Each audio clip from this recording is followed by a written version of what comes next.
Hello दोस्तों, नमस्कार। मेरी और मेरे परिवार की ओर से आप सब दोस्तों को महाशिवरात्रि की अनेकों अनेकों शुभकामनाएं। साथियों, भगवान शंकर से ना जाने क्या क्या है सीखने को जो हम इनसे सीख सकते हैं।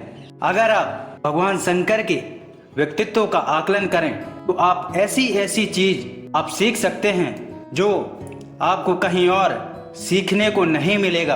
हालांकि मेरी इतनी बुद्धि तो नहीं कि भगवान शंकर के व्यक्तित्व का आकलन कर सकूं, लेकिन जितनी भी छोटी बुद्धि है उनसे अगर मैं प्रयास करूं तो इतना कुछ सीखने को है। दोस्तों, एक कला है भगवान शंकर के अंदर जो सीख सकते हो।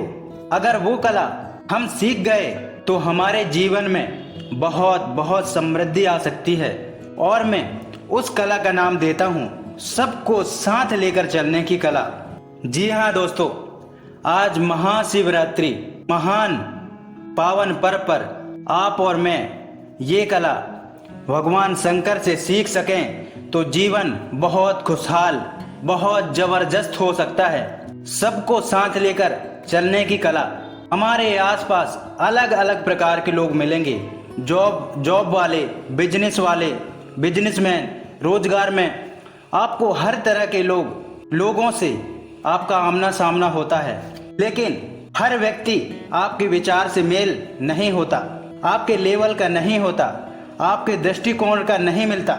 इस तरह के लोगों से आपका आमना सामना रोज होता है और ऐसे स्थिति में टकराव की स्थिति बनना स्वाभाविक है। तो कैसे इन सब लोगों को साथ लेकर चला जा सकता है, ये सीख सकते हैं आप और मैं भगवान शंकर से। साथियों, आप भगवान शंकर के व्यक्तित्व का आकलन करें। ऊपर से नीचे तक देखा ही होगा, ना जाने कितनी बार तस्वीरों में, मूर्तियों में, अलग अलग जगह में। लेकिन जिस तरीके से आज मैं अपनी छोटी बुद्धि के द्वारा कुछ आकलन करना चाहता हूँ, अगर आप इसको देखें और समझें तो भगवान शंकर ऐसे इतनी विचित्र चीजें अपने आप में धारण किए हुए हैं जो किसी दूसरे देवगण के लिए भी असंभव सा लगता है। इसलिए वह देवों के देव महादेव हैं। अगर आप ऊपर से देखना शुरू करें तो आप पाएंगे भगवान शंकर की जटाओं में माँ गंगा का निवास है, यानी जल। यदि आप भगवान शंकर के मस्तिष्क पर नजर डालें तो आपको दिखाई देगी तीसरी आंख, जिसके खुलते ही ज्वाला निकलती है। जी हाँ दोस्तों, जल और ज्वाला साथ साथ जो असंभव है, या तो जल होगा या ज्वाला। भगवान शंकर जल को भी धारण किए हैं और ज्वाला को भी धारण किए हैं। अगर आप भगवान शंकर के व्यक्तित्व को और नजदीकी से देखो तो जटाओं में दिखाई देगा चंद्रमा। चंद्रमा में अमृत है। और थोड़ा सा नीचे उतरें तो आप देखोगे भगवान शंकर के कंठ में जहर, यानी कि विष। अमृत और विष साथ साथ नहीं होता। आप पाएंगे जल ज्वाला साथ साथ, विष अमृत साथ साथ। और थोड़ा सा और नीचे आते हैं और सूक्ष्म आकलन करें तो आप पाएंगे भगवान शंकर अपने गले में धारण किए हुए हैं सर्प, यानी कि सांप धारण किए हैं। मूषक डरता ही रहता है कि सांप ऊपर से नीचे ना उतर आवे। मूषक और सर्प साथ साथ, जल और ज्वाला साथ साथ, विष और अमृत साथ साथ। लेकिन संग ही संग भगवान शंकर के दूसरे पुत्र हैं कार्तिक। उनके वाहन हैं मयूर, यानी कि मोर।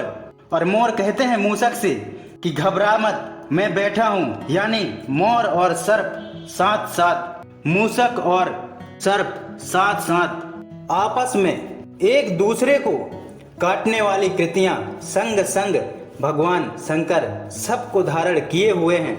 अगर आप भगवान शंकर का व्यक्तित्व आकलन करें तो आप पाएंगे भगवान शंकर के वाहन हैं ऋषभ, यानी कि बैल, नंदी। और भगवान शंकर की अर्धांगिनी है माँ भवानी, उनके वाहन है शेर।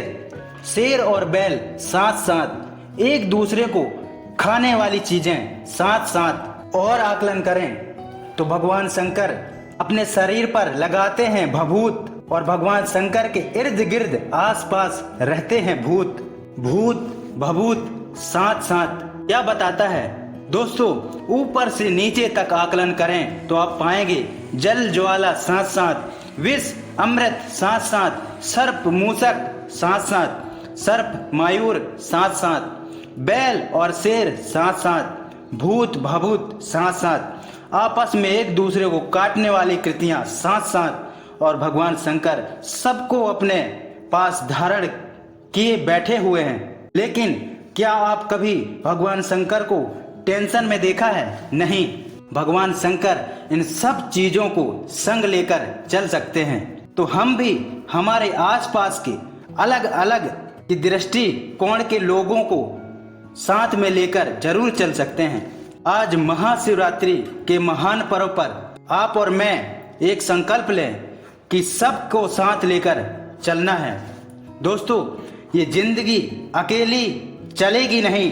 छोटी छोटी लड़ाई आप जीत सकते हैं अकेले, लेकिन युद्ध जीतने के लिए आपको सेना की जरूरत होता है, यानी कि सबके साथ की परम जरूरत होती है, आवश्यकता होती है एक दूसरों की। और साथियों, एक बार फिर मेरी तरफ से आपको महाशिवरात्रि की अनेकों अनेकों शुभकामनाएं। भगवान शंकर हमारे आपके जीवन में मंगल प्रदान करें, ऐसे दुआ करता हूँ। और फिर मिलते हैं ऐसी ही जानकारी के साथ बहुत जल्दी। बहुत बहुत धन्यवाद।